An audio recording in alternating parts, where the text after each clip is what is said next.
Please আপু আমার গল্পটা নিও। আমার নাম সাউদা। ঘটনাটি ঘটেছিল আমার সাথে। তখন আমার স্যার আমাকে পড়াতে এসেছিল। রাত তখন 8:30 বাজে।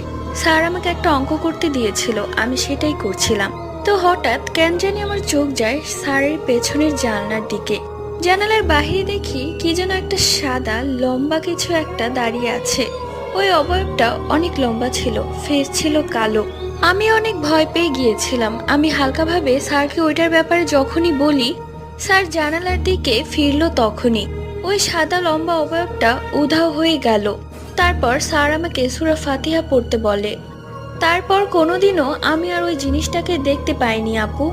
এরই মধ্যে কমেন্ট করেছে যারা, কমেন্ট করেছে প্রেমা, সাথে কমেন্ট করেছে ইন্ডিয়া থেকে প্রিয়ন্তিকা, কমেন্ট করেছে ঢাকা থেকে রিয়া, বরিশাল থেকে ঝিনু। তোমাদের নামটা খুবই সুন্দর অ্যান্ড থ্যাংক ইউ।